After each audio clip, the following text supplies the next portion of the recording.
কিসের জন্য করবো না, আমার জীবন কিসের জন্য নষ্ট করলো, তাকে বাধ্যতামূলক বিয়ে করা লাগবে। অন্যখানে বিয়ে হয়েছিল, সে এখানে ওই আমার সংসার নষ্ট করছে, এখনও এখানে বিয়ে করা লাগবে। আমার অনেক কিছুই ক্ষতি করছে, যেহেতু ক্ষতি করার লাগে। এর আমি বিশ্বাস চাই, আমার জীবন কিসের জন্য নষ্ট করলো, ওই আমাকে বাধ্যতামূলক এখন বিয়ে করা লাগবে। আমার তো অনেক সংসার ছিল, ওই নষ্ট করলো সেই সংসার, এখন আমাকে বিয়ে করা লাগবে। অন্যখানে বিয়ে হয়েছিল, সে এখানে ওই আমার সংসার নষ্ট করছে, এখনও এখানে বিয়ে করা লাগবে। আমার না যদি বিয়ে করে এখানে আমি নিজের জীবন নিজে শেষ করবো। 22 দিন হবে, ওই আমাকে ফোন দিয়ে রাখছে, বলছে যে কবুল বললে কোনো সমস্যা নাই, পরের দিন আমি তোমাকে নিয়ে আসবো। পরের দিন আবার আমাকে আনতে গেছিলো, আমাকে আসতে যাই বাড়ির থেকে, ফির বিয়ের 5 দিন পরে আনতে গেছিলো। এখন আমার সাথে কথা বলে, আজকে আমাকে রাখছে, তাই জন্য আমি এখানে চলে আসি দেখি ওকে কে জানি কোথায় রাখছে, ওকে এখন বাইর করে দেন, আমার সামনে সাথে কথা বলি। ফিরলে না, ওখানে কই জানি রাখছে, তার সাথে আমি কথা বলবো।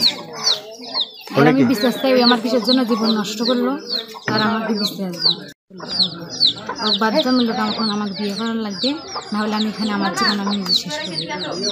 না, ছেলের বাড়িতে যাইনি, সেদিনগুলো ঝামেলা হয়েছে। এর সাথে আমার 3 বছর থেকে সম্পর্ক। আমার 22 দিন আমাকে ফোন দিয়ে ডাকলো যে তুমি বাড়িতে আসো, পুরোটা আমি দেখবো, আমুকে কেমনে রাজি করার লাগে সেটা আমি দেখবো, তুমি শুধু বাড়িতে আসো, পুরোটা আমি দেখে নিব।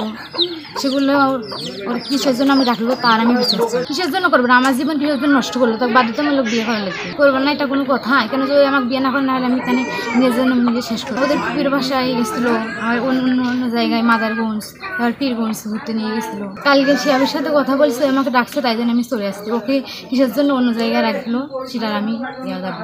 ওই আমার কিসের জন্য নিবে না সেটা আমি শুনছি। আমার জীবন কিসের জন্য নষ্ট করলো, পিক ছিল, মেসেজ ছিল, ভয়েস রেকর্ড, সব কিছু ছিল, সব কিছু আমার ডিলিট করে রাখছে। আমি এখানে আসার পর থেকে আমার মা বলছে যে ও মেয়ে আমার বাড়িতে আসতে না পারে, ও মেয়ে কী করে করুক সেটা আমি জানি না, সে তার আমি অবাধ্য হয়ে এখানে চলে আসছি। ছেলের পক্ষ আমাকে এখন কিসের জন্য মানিয়ে নিবে না তার আমি দাবি চাই। না, ওই ছেলের সাথে আমার কোনো কথা হয় না, ওই ছেলের সাথে আমি কথা বলি না, ওদের বাড়িতেও যাইনি। বিয়ের দিনে আমার সবগুলো ঝামেলা হয়েছে। ওই আমাকে বলছে ছেলেটাকে মেসেজগুলো দেখাও, যে কী কী কথা বলছে, আমার পিক দেখাও, আমি দেখাচ্ছি। ওই বলছে কবুল বললে কোনো সমস্যা হবে না, তাই জন্য আমি কবুল বলছি যে পরের দিন তোমাকে আমি নিয়ে আসবো। পরের দিন আবার ওই আমাকে আনতে গেছিলো, আমাকে আসতে দেয়নি।